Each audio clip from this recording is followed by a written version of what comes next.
Okay, it's our turn again for Married at First Sight here in the States, the Nashville season, and yeah, we got to talk about it. First, we still have to see each other's places with some of our couples. We also had Pastor Cal in this episode as he helps these couples with all of their disagreements and all of their challenges. Welcome back to Romance Review TV. It's Lady T. I got another recap for you guys. Married at First Sight, Nashville, Season 16, Episode number 8, Poised to Battle. And without any further ado, let's talk about this episode.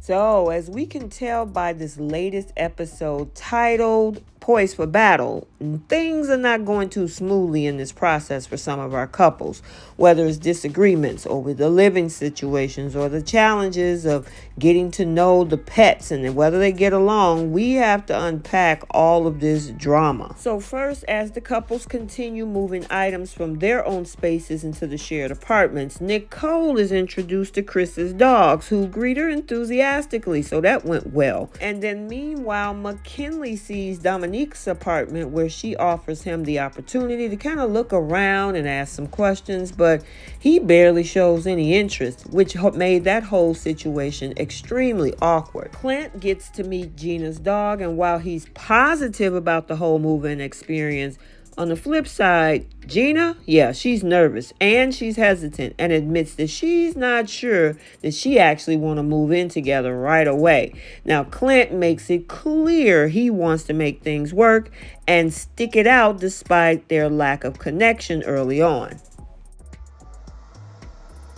This is a marriage too, though. Yeah. So it's like sometimes you got to be a little uncomfortable to work through things. You open, we got to be upfront. You know, the physical attraction thing isn't there. Yeah. But did we commit? Did we say we're going to get married to a stranger? Yes. Did we say that we were going to work through any challenges or difficulties? Yes. I think that I'm really walking in like a place of uncertainty right now. I know that we both signed a process in this marriage and we gave vows, and so the last thing you want to do is start to admit that it's not working like you had hoped. Gina, it's only been 12 days. Give it a chance. And as regards to the rocky road that you're on, you opened that whole door with the whole gingery feature thing. And of course, he didn't help by talking about the whole slender thing. But each of you guys got preferences, but you left it to the experts to try to put you together based on what you need in a relationship, not what you want. Because obviously what you've been doing so far haven't been working.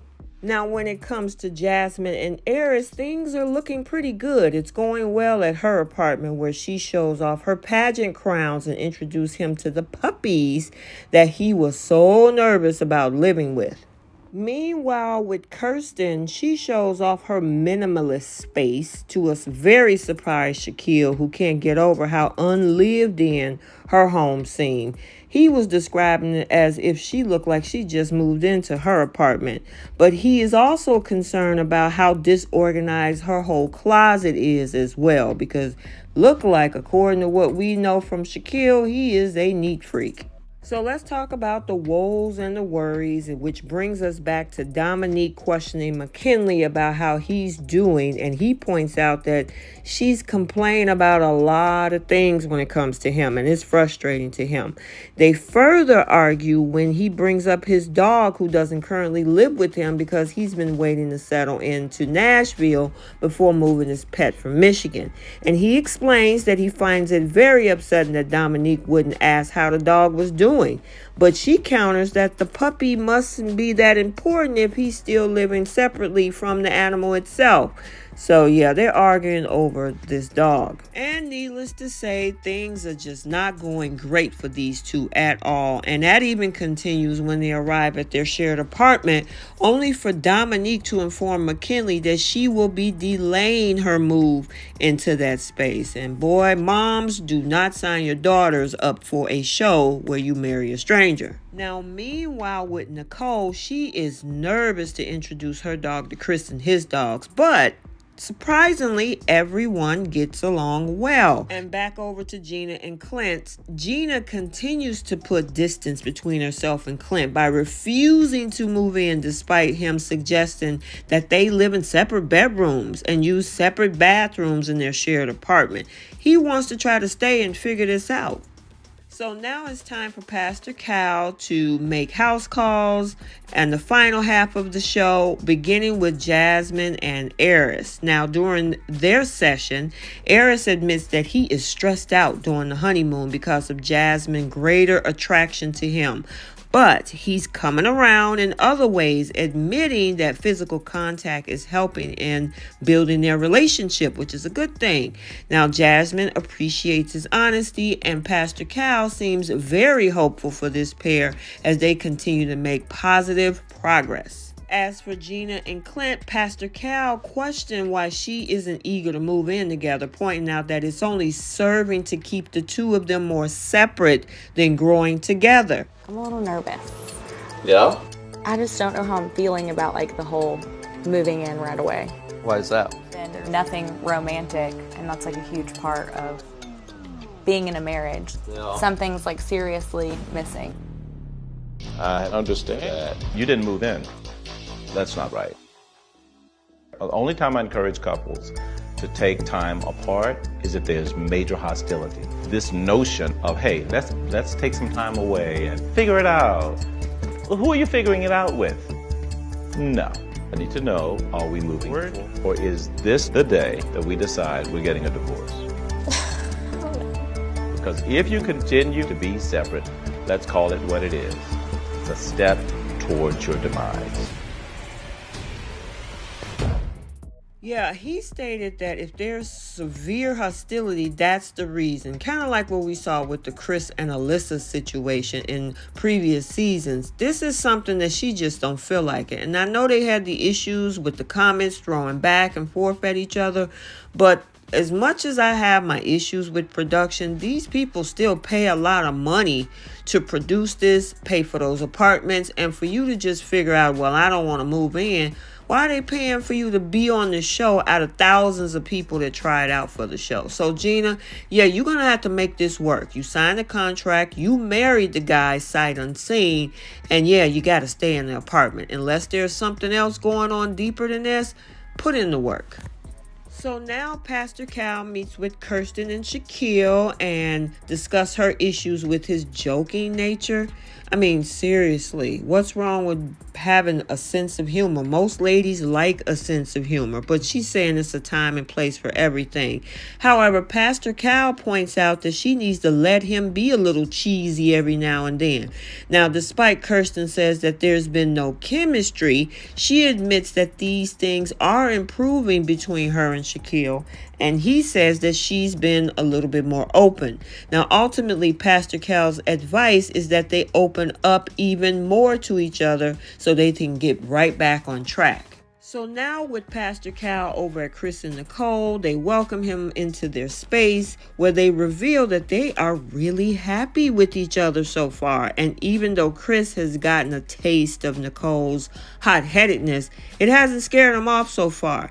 Now, one topic discussed also includes the two of them having the decision to renew their separate apartment leases, which is something Nicole isn't really thrilled about, but decided to follow Chris's lead.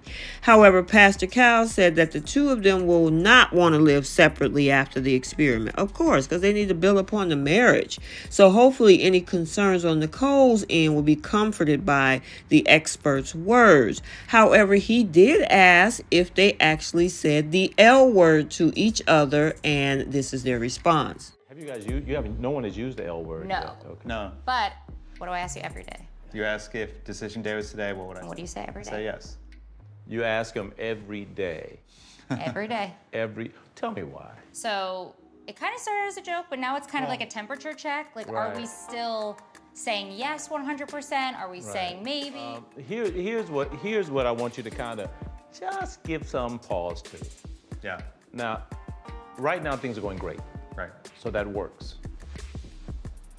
If you've had a bad argument, and all of a sudden you feel, I don't know if I like this guy. I really don't like him right now.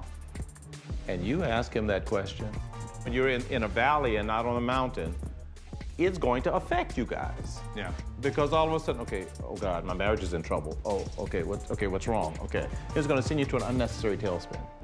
I really appreciate Pastor Cal and all of his wisdom, but I'm gonna ask him what he would say on decision day because I like it and I don't give. These two are doing exceptionally well, and before Pastor Cal leaves, the two of them also reveal that they've taken things to the next level and actually have gotten intimate. And finally, Pastor Cal rounds up his visits with Domynique and McKinley, who haven't spoken since she decided not to move into the shared apartment together. Now, when they all sit down, Pastor Cal points out that Domynique appears as though she's poised for battle. And she brings up that her and McKinley's lack of similarities just may be too big and too much for her. But Pastor Cal is not convinced, as he says, you know what, this can be fixed. Now, while Pastor Cal says that they need to give things a chance, Domynique says, you know what, I'm just over this. Could it be the end for these two? It looks like it's going to be based on the previews. And also, Domynique did speak out on the after party about how McKinley was acting before Pastor Cal's visit and what his actual action was during the visit. When you watch this back, on tonight's episode, what are you feeling? So what you don't see is before Pastor Cal comes in, Matt goes on a 10-minute rant about all the things he asked for in a spouse that he didn't get and that he doesn't see in me. And then he also said, Pastor Cal thinks he's gonna walk in here and say what he's gonna say and we're gonna change our minds about how we feel. So he's talking a big game when Pastor Cal's not there. And then as soon as Pastor Cal walks in, tucks his tail and doesn't actually say what's on his mind. Yeah, so that is very, very interesting, what she had to say. He was all postured up and he was the one poised for battle before Pastor Cal got there. And then he went back into shy mode and didn't speak his piece like he was talking about. So we got to stay tuned. It doesn't look like these two are actually going to make it to decision day. They might have just made their decision probably this episode or maybe the next one.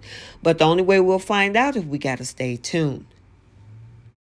Okay, so let's get the conversation started down in the comment section. What do you think about Domynique and McKinley, Clint and Gina, and then one of our favorite couples, which of course is Nicole and Chris? Let me know your thought. So I hope you enjoy this recap. Stay tuned for other recaps on this channel. And until the next video, like, comment, and subscribe. And we will see you next time. Bye.